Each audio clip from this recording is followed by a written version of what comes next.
வணக்கம் நண்பர்களே, நான் உங்கள் சிலர் பல்வேறு தலைப்புகளில் இந்த பல்வேறு விஷயங்களை பார்த்து வந்துகிட்டு இருக்கோம்.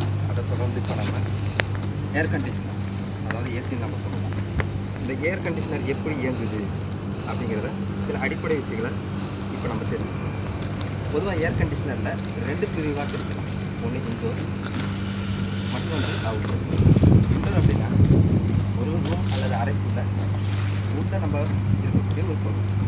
அடுத்த பகுதி அவுட்டோர், வெளியில் நம்ம வைக்கக்கூடிய ஒரு இதை அவுட்டோரில் சொல்கிறோம். முதல்ல இப்போ நம்ம அவுட்டோரை பற்றி பார்ப்போம். அதில் என்னென்ன விஷயங்கள் இருக்குது, அது எப்படி செயல்படுது அப்படிங்கிறத பற்றி பார்ப்போம். இந்த அவுட்டோர் எடுத்துட்டோம்னா இங்கே நமக்கு சில முக்கியமான விஷயங்கள் இருக்குது. ஒன்று மெயின் கம்ப்ரஸர், அதாவது ஒரு மனிதனுக்கு இதயம் கொண்டது. இதனுடைய வேலை கம்ப்ரஸர். கம்ப்ரஸர்னாலே ரொம்ப எளிமையாக சொல்லணும்னா கம்ப்ரஸர் அதோடைய பேர்லேயே அதோடைய விளக்கம் இருக்குது.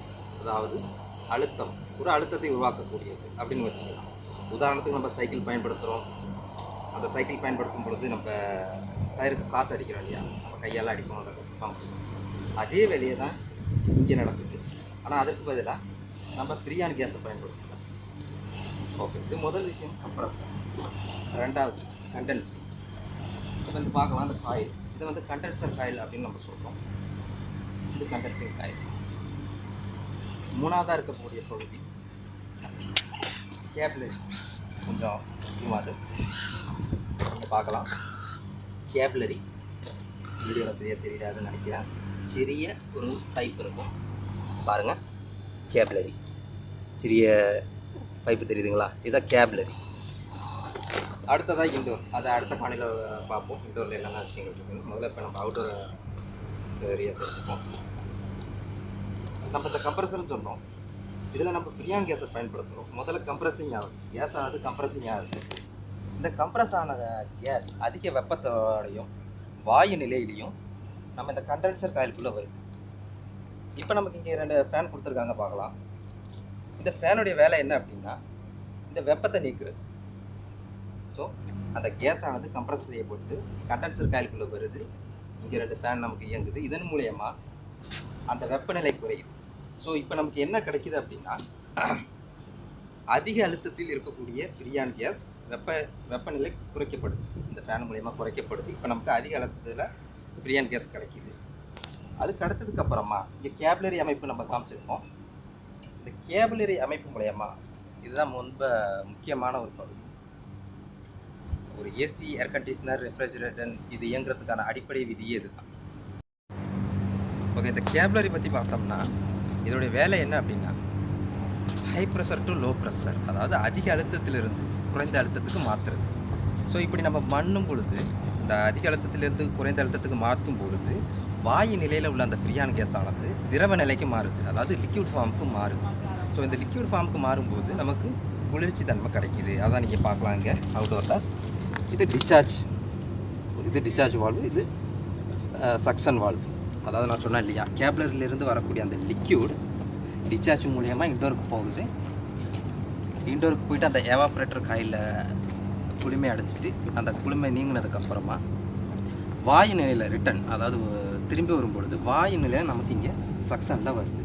ஸோ இந்த சக்ஷனில் வந்ததுக்கப்புறம் மறுபடியும் கம்ப்ரஸருக்குள்ளே போகுது, மறுபடியும் கம்ப்ரஸர் ஆகுது, கண்டென்சனுக்கு போகுது, வெப்பநிலையில் இருக்குது, ஃபேன் ஓடுது, வெப்பம் குறையுது, மறுபடியும் கேபிளரிக்கு போகுது. இந்த செயல்பாடு தொடர்ந்து நடந்து கொண்டே இருக்குது. இது வந்து ரெஃப்ரிஜரேட்டர் சைக்கிள்னு சொல்லுவாங்க. இந்த சுழற்சி நடந்து கொண்டே இருக்குது.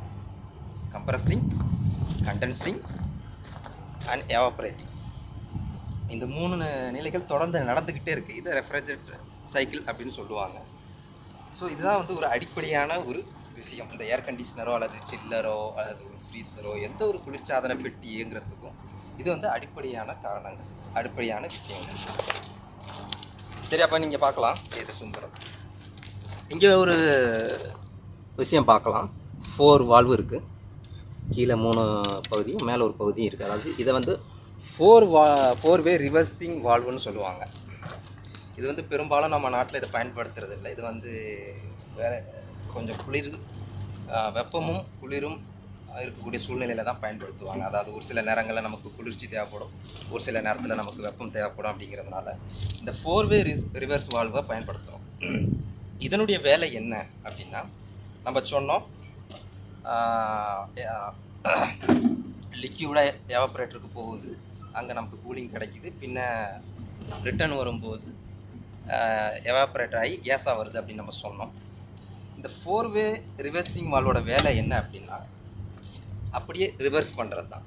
இப்போ நம்ம சொன்னோம் இல்லையா, இங்கே கண்டென்சிங் ஆகுது, அங்கே இன்டோரில் எவாப்ரேட்டிங் ஆகுதுன்னு சொன்னோம் இல்லையா, இதை அப்படியே ரிவர்ஸ் பண்ணுறது. இது ஃபங்க்ஷன் ஆகும்போது என்ன ஆகுது பார்த்தீங்கன்னா, கம்ப்ரஸர்லேருந்து வரக்கூடிய ஹை ப்ரெஷர், வெப்பமாக வரக்கூடிய அந்த ஹை ப்ரெஷர் கேஸ் ஆனது இங்கே கண்டென்சிங்க்கு வராமல் நேரடியாக இன்டோருக்கு போகுது. அப்படி போகும்பொழுது அங்கே நமக்கு வெப்பம் கிடைக்கும். ஸோ அந்த இன்டோரில் அந்த ப்ளோயர் மோட்டார் இருக்குது அல்லது ஃபேன் இருக்குது, அங்கே நமக்கு வெப்பம் கிடைக்கும். அந்த வெப்பம் நம்ம பயன்படுத்தின பிறகு ரிட்டர்னில் வரும்போது நமக்கு இங்கே அப்படியே ஆப்போசிட்டாக நடக்கும். இங்கே கண்டென்சிங் காயில் நமக்கு குளிர்ச்சி கிடைக்கும். அதாவது இன்டோரையும் அவுட்டோரையும், அதாவது இப்போ நமக்கு பெரும்பாலும் நம்ம நாட்டில் இன்டோரில் நமக்கு கூலிங் தான் வேணும் அப்படிங்கிறதுனால இங்கே கண்டென்சிங்கை பயன்படுத்துகிறோம். ஒரு சில நாடுகளில் வெப்பம் தேவைப்படும் அப்படிங்கிறதுனால, அங்கே நமக்கு இன்டோரில் வெப்பம் தேவைப்படும் அப்படிங்கிறதுனால இந்த ஃபங்க்ஷனை அப்படியே ரிவர்சிங் பண்ணுறோம். அதனால தான் இதுக்கு பேர் 4-வே ரிவர்சிங் வால்வ். ஸோ இதுதான் வந்து அடிப்படையான ஏர் கண்டிஷனில் இருக்கக்கூடிய அடிப்படையான பேசிக், அதாவது அடிப்படை விடயங்கள். சரி நண்பர்களே, அடுத்த காணொளியில் இன்னும் பல்வேறு விஷயங்களை பார்ப்போம். இந்த கம்ப்ரஸர் இருக்கக்கூடிய ஒயரிங், கெப்பாசிட்டர், இது போன்ற விஷயங்களை பற்றி பார்ப்போம். இன்டோரை பற்றியும் பார்ப்போம். தொடர்ந்து இணைந்திருங்கள். நான் உங்கள் ட்ரூத் டெல்லர் கட்கரம்.